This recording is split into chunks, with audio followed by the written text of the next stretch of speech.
Nous sommes tous curieux de voir comment vivent les gens qui ont eu le courage de changer leur vie, de changer de pays, de changer d'activité, de changer de toutes leurs habitudes quotidiennes. Aujourd'hui, je vous propose un interview avec un Français qui est parti vivre en Russie. Un Français qui est très actif et aussi très apprécié en Russie. C'est quelqu'un qui enseigne, qui fait du théâtre, vraiment passionnant et intéressant. D'ailleurs, c'est un homme assez sérieux, vous allez voir. Il va nous parler de sa vie en Russie, en France, des choses qui l'ont choqué, des choses qui lui ont plu, des choses qu'il a dû apprendre sur la France en venant vivre en Russie. Je ne vais pas tarder, je ne vais pas prendre plus de temps que nécessaire. Je vais juste vous demander dans les commentaires à me dire si vous aimeriez avoir plus d'interviews. Pensez surtout que dans la description, vous avez les liens qui amènent vers la chaîne YouTube ou la page VK de mon invité et vous pouvez bien évidemment le contacter, solliciter son aide si vous en avez besoin. Et moi, je ne tarde pas, je vous présente de suite notre interview. On va commencer par la question principale. Parlez-nous un petit peu de vous, de votre parcours en France, tout ce qui vous a mené jusqu'où vous êtes aujourd'hui. D'accord, eh bien, je m'appelle Baptiste, j'ai 33 ans. Je viens d'un petit village en Bourgogne qui s'appelle Meursault. Je viens d'une famille viticole. J'ai passé toute mon enfance en Bourgogne, dans la campagne. Ensuite, j'ai beaucoup voyagé en Europe pendant mes études. J'ai vécu 4 ans en Allemagne. J'ai été là-bas pendant 2 ans professeur dans des gymnasiums. Ensuite, j'étais professeur assistant dans un lycée en Angleterre. Ensuite, auprès de migrants africains. Et ensuite, pendant 6 ans maintenant, je suis professeur de français, de langue étrangère, diplômé de l'université d'Angers. Et voilà, depuis 6 ans, je suis professeur de français en Russie, dans différentes écoles et professeur privé. Et donc, suite à tout ce parcours, j'ai récemment décidé d'ouvrir ma propre école. D'accord. Bon, c'est très intéressant. Alors, comment êtes-vous arrivé en Russie et plus spécialement à Saint-Pétersbourg? Qu'est-ce qui vous a attiré dans cette ville? Pourquoi pas la capitale finalement? J'ai rencontré en France une femme à La Rochelle qui se trouvait venir de Saint-Pétersbourg. C'était une péterbourgeoise. Et donc, après cette rencontre, ça a coïncidé avec l'obtention de mon diplôme de professeur de français. Et donc, j'ai décidé tout simplement d'aller la rejoindre à Saint-Pétersbourg. D'accord. Donc, c'est quelque part le destin qui a décidé dans quelle ville vous alliez vous installer. Complètement. D'accord. Et quelles étaient vos impressions au sujet de la Russie? Qu'est-ce qui vous a étonné, choqué, ou au contraire, pas surpris du tout, que vous avez trouvé que c'était absolument pareil qu'en France? Moi, je suis vraiment parti d'une connaissance de zéro sur la culture russe, la langue russe, l'histoire russe, vraiment presque zéro. C'est-à-dire, hormis ce que j'ai pu lire, à peu près entendre, des manuels d'histoire ou peut-être des films. Mais vraiment, je connaissais absolument rien. Qu'est-ce qui m'a surpris déjà? Alors non, c'est pas comme en France. Ce qui m'a déjà surpris, c'était quand je suis arrivé à Moscou. Ce qui m'a surpris, c'est la grandeur de la ville. Je suis pas du tout habitué à des telles dimensions. Quand je suis arrivé la première fois à Saint-Pétersbourg, j'étais très très surpris quand vous arrivez de l'aéroport de Pulkovo et que vous arrivez vers Moskovski. Il y a un immense monument à la mémoire des soldats du blocus de Leningrad. Et pareil, c'est des dimensions auxquelles on n'est pas véritablement habitué. Donc j'ai compris que déjà la Russie, c'est un pays de démesure, c'est-à-dire vraiment au niveau de la taille, il n'y a pas que la carte géographique, il y a vraiment beaucoup de choses véritablement démesurées. Ensuite, le centre-ville de Saint-Pétersbourg est magnifique, c'est exact, c'est absolument superbe. Ce qui m'a beaucoup surpris au début, peut-être de manière un peu négative, c'était l'approche assez froide que les Russes peuvent avoir dans la rue quand ils ne vous connaissent pas. Mhm. Et ensuite, ce qui m'a agréablement surpris, c'est qu'il est très facile de se lier d'amitié dès l'instant où vous êtes honnête avec un Russe et dès l'instant où la glace est brisée. Mhm. Voilà.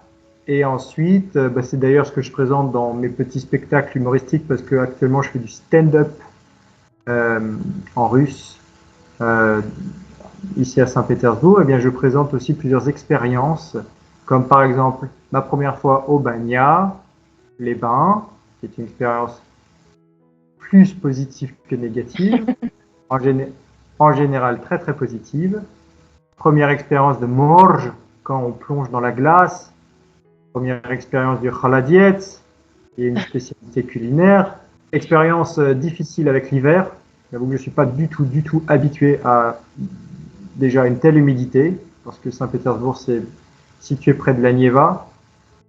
Mhm. Et quand les températures sont froides, elles sont vraiment froides et le froid est véritablement pénétrant. Pas du tout habitué à un tel manque d'ensoleillement. Et oui. Voilà. Donc voilà, ça c'est l'hiver est assez difficile. J'ai compris en Russie que j'étais frileux, que je n'aimais pas particulièrement le froid. Voilà. Mais également, j'apprécie particulièrement la sécurité qu'on peut trouver dans les rues. J'apprécie particulièrement le fait qu'il n'y a pas de tension entre les différents groupes de population qui sont ici à Saint-Pétersbourg. Je ne sais pas dans les autres villes, mais en tout cas ici, il n'y a pas ce genre de problème dans la société. Mhm. Et, voilà, et j'aime aussi beaucoup le fait qu'il y ait beaucoup de propagande patriote de la part du gouvernement. J'aime beaucoup le fait qu'il y ait des drapeaux russes partout. J'aime beaucoup le fait que j'aime beaucoup parler avec la génération soviétique. Mhm. La plupart de mes amis sont tous issus de la génération soviétique. J'aime beaucoup parler avec ces gens, très, très profondément surpris par leur niveau de connaissance de la littérature, de la culture, de l'histoire et du cinéma français. Et moi-même, en tant que professeur de français, j'avoue qu'en général, je ne connaissais pas autant ni la culture, non, comment, ni l'histoire, ni la littérature, ni le cinéma. Donc, il m'a fallu me mettre à la page et me dépêcher de lire les classiques, de regarder les films de Pierre Richard. Mais oui, Qui se c'est une souvient de Pierre obligation. Richard en France? Immense star. Oui, oui, tout à fait. Immense star, Apche Nyajidana, très très très inattendu. Il a fallu regarder les films comiques de Pierre Richard. Donc, donc voilà, des choses très surprenantes, c'est les premières choses qui me viennent à l'esprit. D'accord, d'accord. Bon, je pense que Khaladiet, c'est quelque chose qui a existé autrefois dans la culture française. J'avais trouvé ça dans les anciens livres de recettes comme Aspic. Donc, ça existait. Oui, c'est Ça de se la gelée de ressemble. viande, hein. Vous allez chez le Voilà. boucher, vous mangez de Globalement, la ça gelée de viande, c'est existe. pas la même chose, hein. Mais plongé dans de l'eau froide, quelles étaient vos Voilà, impressions alors? voilà. Mais pendant les reconstitutions historiques qu'on peut réaliser en Russie en hiver, c'est vrai que ce cher Raladietz, il est bien utile. Bon, ça ne réchauffe pas. Alors, vous avez dit que vous étiez, en plus de ça, acteur, metteur en scène, que vous avez sans doute rencontré des obstacles en venant en Russie. Quels étaient ces obstacles et qu'est-ce que vous avez peut-être inclus des pratiques russes dans votre Oui, façon alors, de travailler? c'est-à-dire qu'en arrivant à Saint-Pétersbourg, je me suis découvert, moi, comme acteur, je me suis découvert comme metteur en scène, je me suis découvert comme poète, je me suis découvert comme blogueur, écrivain, voilà. Et alors des difficultés, en fin de compte pas tellement parce que j'étais même très surpris avec de la facilité avec laquelle j'ai pu réaliser des projets. C'est toujours difficile à mettre en place. Il faut convaincre les gens de jouer avec vous. Il faut réussir à trouver les costumes. Mais en ce qui concerne la volonté des organisateurs de salles pour vous accepter dans les salles de spectacle, généralement les bibliothèques. Vraiment, c'était assez simple à mettre en place. Ensuite, l'obstacle principal, c'est bien sûr la langue russe. Bon, là, on arrive un peu sur un autre sujet, mais l'obstacle principal étant la langue russe quand on arrive ici. Moi, je suis parti véritablement de zéro. Il m'a fallu étudier dans un institut de langue privée, un institut de langue privée qui est très cher. Mais pendant 2 mois, voilà, j'ai fait que pratiquer la langue russe et au bout de 2 mois, j'avais un niveau A2, voilà, donc un niveau intermédiaire, sachant que je suis linguiste, voilà, je parle anglais et allemand, donc l'apprentissage des langues, c'est mes études. Donc, bien sûr que la prononciation du russe est un peu compliquée, surtout comprendre l'alphabet cyrillique et la combinaison des lettres. Quand vous êtes dans la rue, moi par exemple j'habitais à Kuznechny Pereoulok, et ben j'ai eu besoin de au moins 1 mois et demi pour déchiffrer correctement l'adresse de ma rue. Réussir à déchiffrer les enseignes de magasins, réussir à déchiffrer ce qui est marqué sur le produit, sur les étiquettes de produits, réussir à déchiffrer ce qui est marqué sur les panneaux dans la rue, réussir à comprendre ce que les personnes en face vous veulent.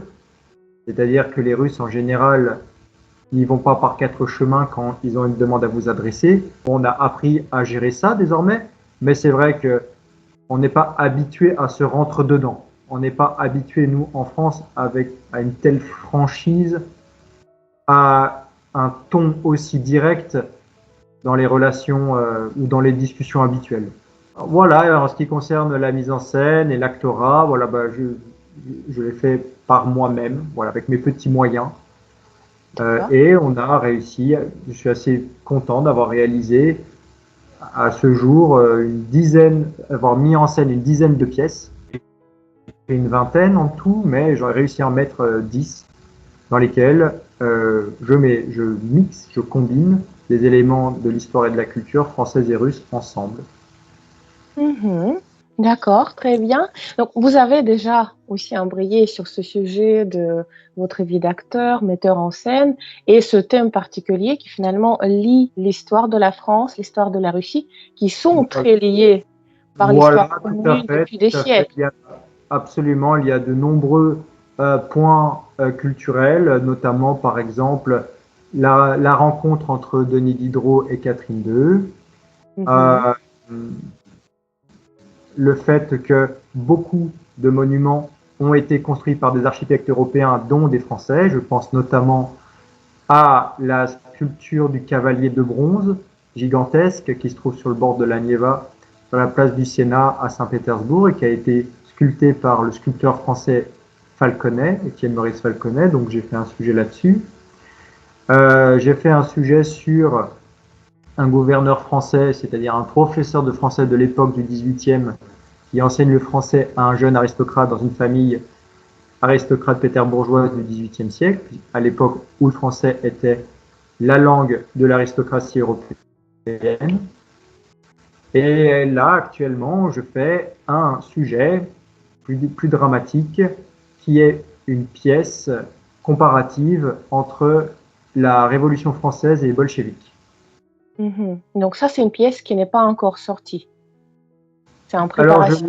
Alors je l'ai mise en scène et nous avons réussi à la mettre sur scène et à la représenter 4 fois l'année dernière. Et mes acteurs étaient tellement motivés pour la remettre sur scène que j'ai dit, bon d'accord, on va la remettre sur scène, qui est une pièce assez difficile à mettre en scène parce qu'il y a beaucoup de costumes, il y a beaucoup d'acteurs, on est à peu près 25 sur la scène. Donc c'est beaucoup de travail, c'est beaucoup d'argent, mais le résultat en vaut la peine. Et la pièce s'appelle Le Jugement dernier, Strachny Soud. Est-ce qu'on aura peut-être la chance à un moment donné de le voir sur votre chaîne YouTube plus tard? Oui, tout à fait. Nous avons fait un film quand nous avons mis en scène cette représentation donc l'année dernière, et la moitié est déjà montée.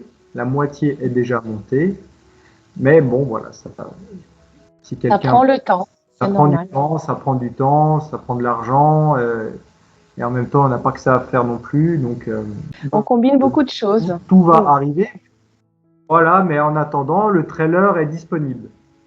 Oui, ça c'est très bien. En tout cas, j'ai déjà pu voir la pièce avec le jeune homme qui suit les cours par un précepteur Voilà, français. voilà, Et tout c'est à fait fait. avec beaucoup d'humour, c'est bien joué. Les costumes sont vraiment beaux. Vous avez pu trouver et un bel endroit, et de beaux costumes, et de bons acteurs. Voilà, tout à fait. Et il s'agit du dôme Offizier qui se trouve Mhm. sur les Gorsky Prospect à Saint-Pétersbourg. Et voilà, et comme je dis, en étant français, il y a beaucoup de portes qui s'ouvrent. Hein, c'est vrai que voilà, on va voir les directeurs de salle et on leur demande s'ils acceptent que que nous filmions dans leur bâtiment historique et généralement ça se passe très très bien. Et en étant français, avec tout le bagage et tout le passif historique que la France a derrière elle, hein, nous avons véritablement un avantage sur d'autres étrangers européens, comme par exemple les Anglais ou les Allemands. Euh, mais voilà, nous, généralement, français, italien, espagnol, on a de bonnes, disons qu'on a de bonnes possibilités. Oui, vous avez ressenti cette attitude un peu particulière envers les Ouais, Français. tout à fait. Ben, les Russes, c'est tout simplement le peuple d'Europe, la population européenne la plus francophile, c'est-à-dire celle qui voue un véritable culte. Alors, chez mes amis reconstructeurs, qui vouent un véritable culte à Napoléon. Voilà. On peut, dans n'importe quelle boulangerie, manger le dessert Napoléon, qui Absolument. correspond à une espèce de millefeuille. Euh, une véritable. Là, très récemment, Alain Delon est décédé. Eh bien, voilà, c'était pour une grande partie de la population, notamment la population soviétique, c'était une perte. C'était une véritable grande perte. Voilà. Et en ce qui concerne la littérature et en ce qui concerne les chansons, vous allumez la radio, vous entendez du Joe Dassin à longueur de journée, vous entendez de la Mylène Farmer à longueur de journée, vous pouvez entendre du Gendarme de Saint-Tropez. Euh, c'est pas inhabituel. Tout à fait, tout à fait. Et est-ce que vous, vous êtes de votre côté intéressé au théâtre russe, aux livres russes? Qu'est-ce que Oui, bien sûr, peut-être ça a trouvé du reflet dans votre travail aussi? bien sûr, notamment les pièces de Tchekhov, de théâtre russe,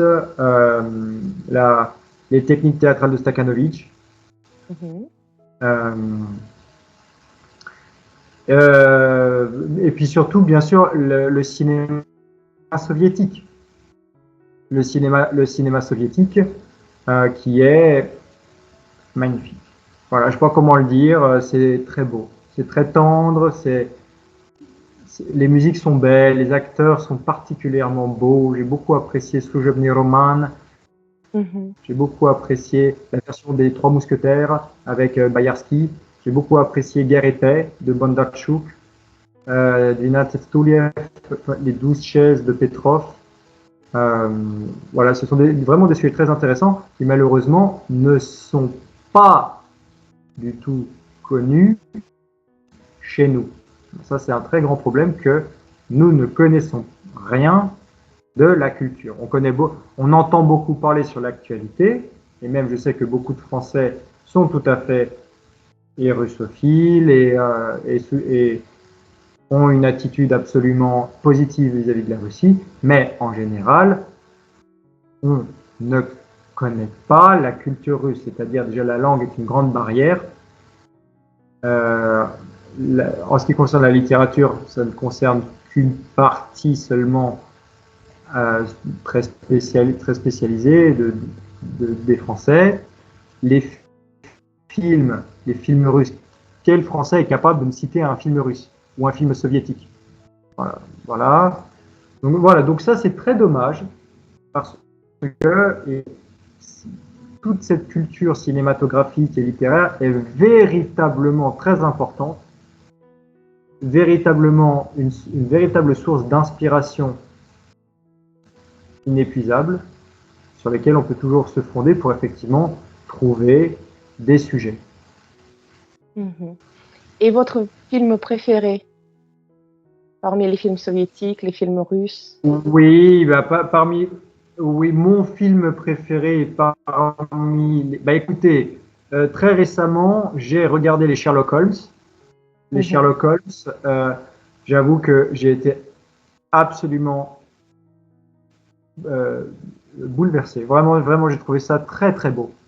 Je- j'ai- J'avais regardé la version britannique des années 70 et je trouve que la version soviétique est encore meilleure. Vous savez, vous Avec, n'êtes pas le seul. L'acteur, il a reçu le prix de la part de la reine d'Angleterre comme la meilleure version de Sherlock Holmes.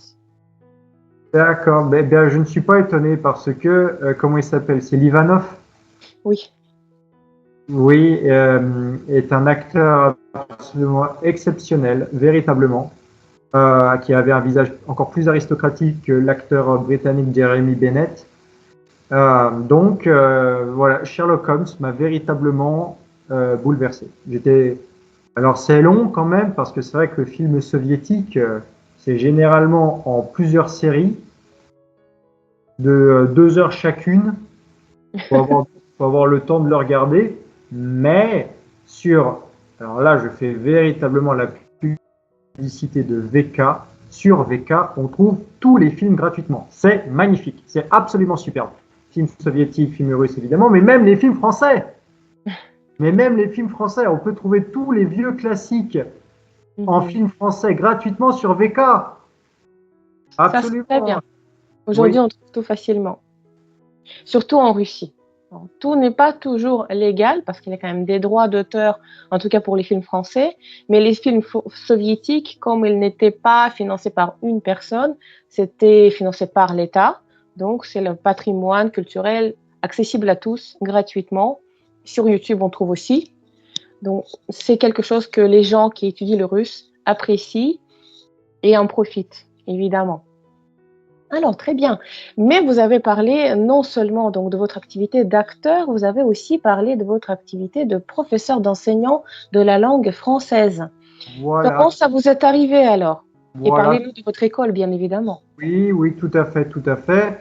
Eh bien, à un moment donné, lorsque vous travaillez toujours pour un directeur d'école, à un moment donné, vous comprenez que vous pouvez très bien vous devez essayer, peut-être vous pouvez très bien le faire vous-même, voilà. Et je ne voulais plus travailler pour quelqu'un. Voilà. J'avoue que j'ai ce rapport-là avec l'autorité où je préfère faire les choses un peu moi-même, c'est-à-dire quand vous vous habituez à mener une équipe d'acteurs, à mener une équipe, vous vous dites bah, pourquoi pas mener ma propre équipe également dans mon domaine professionnel. Voilà, donc c'est pourquoi j'ai décidé de euh, fonder ma propre école, Maison France. Euh, Après 12 années d'expérience en tant que professeur de français en langue étrangère.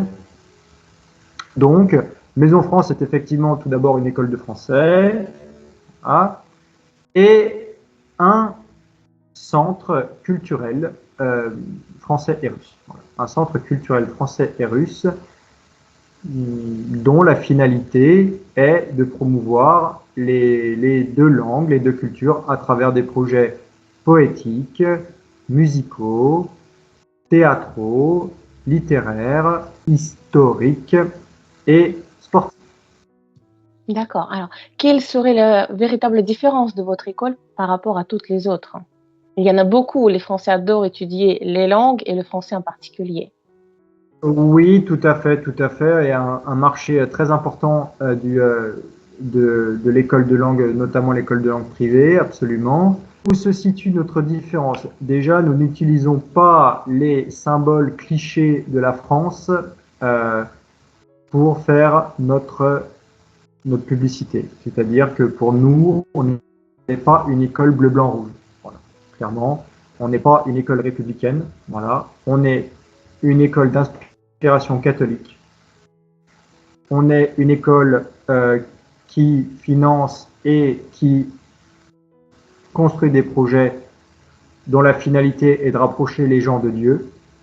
Notre école essaye montrer la France telle que la France véritable est selon nous.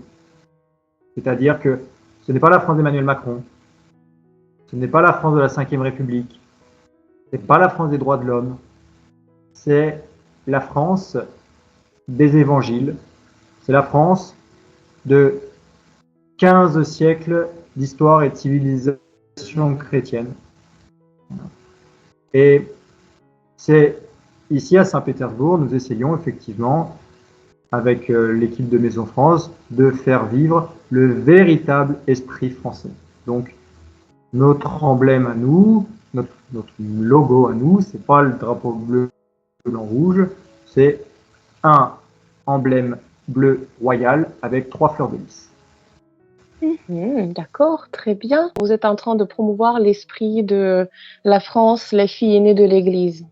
Absolument. Est-ce que vous avez fait vos études dans une école privée en France? Est-ce que vous avez pu sentir de l'intérieur tout ça? Alors moi, je suis absolument issu en droite ligne de l'éducation nationale, véritablement.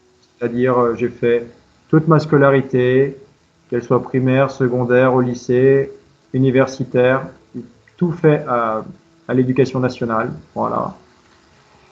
Mais après, on grandit, on évolue, on se renseigne, on prend des sources d'informations, on compare, on analyse, on comprend que tout ce qu'on avait vu auparavant n'était pas la réalité.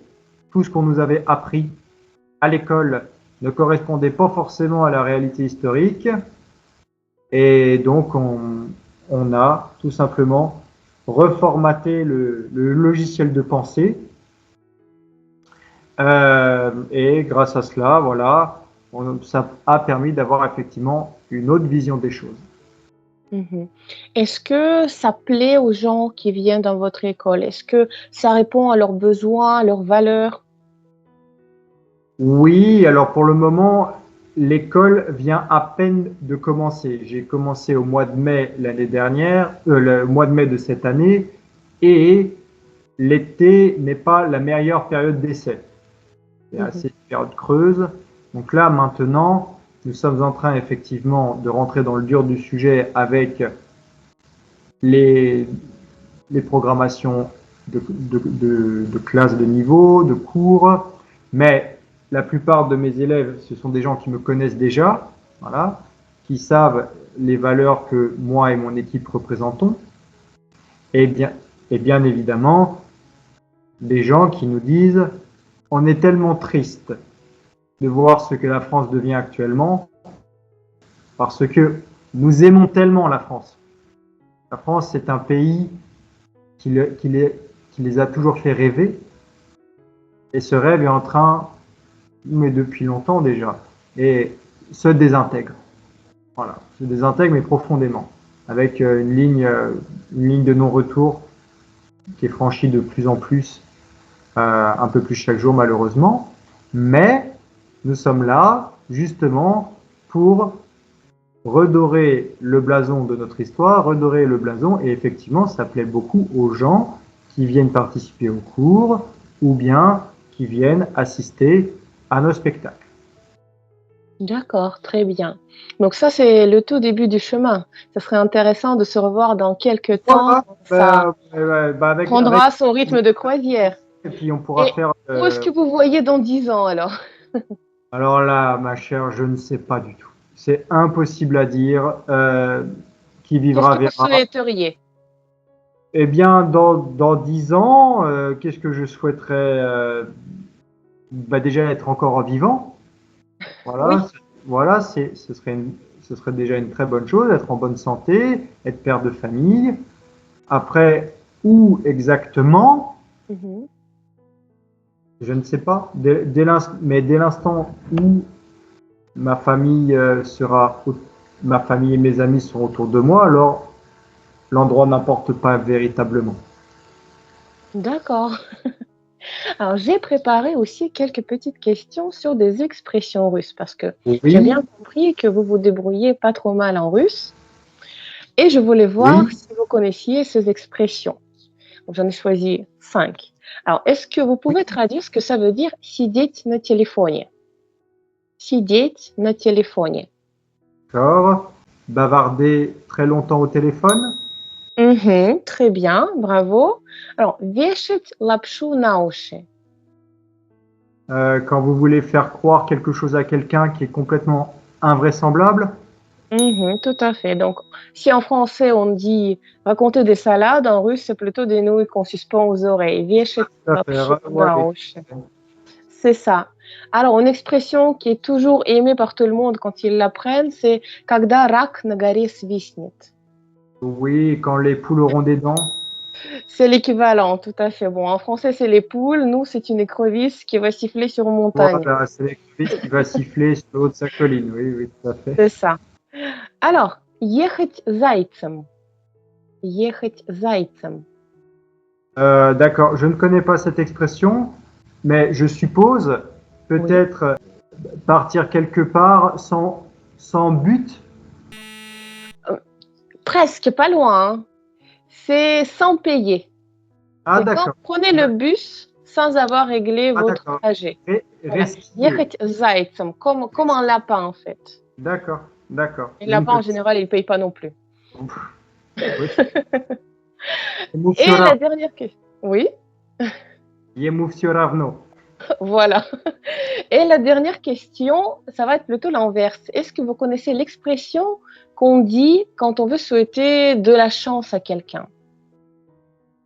Non, je connais les expressions habituelles, удачи тебе, всего хорошего, всего наилучшего, mais je pense que vous voulez parler d'une expression différente.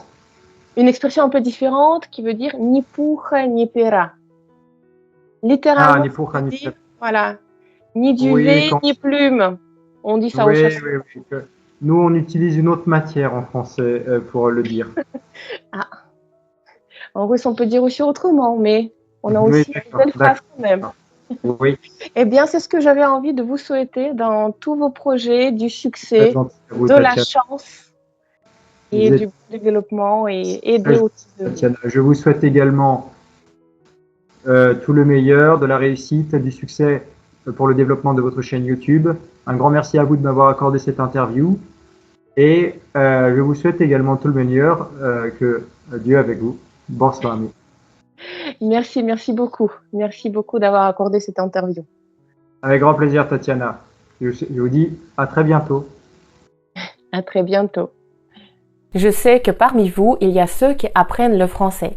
Si vous êtes à Saint-Pétersbourg, si vous cherchez un professeur particulier natif ou même des cours de français, n'hésitez pas à contacter Baptiste, il en sera ravi. Aidons-le à lancer son école, sa troupe de théâtre et soutenons-le. Voilà en ce qui concerne cette interview. N'hésitez pas à réagir dans les commentaires. Et si vous cherchez des cours de français ou un professeur particulier, contactez Baptiste. Vous avez vu, c'est quelqu'un de sérieux, c'est quelqu'un qui a des valeurs et bien évidemment, c'est quelqu'un qui a un français impeccable. Et n'oubliez pas, apprenez le russe sans stress et avec plaisir et vous obtiendrez des résultats remarquables.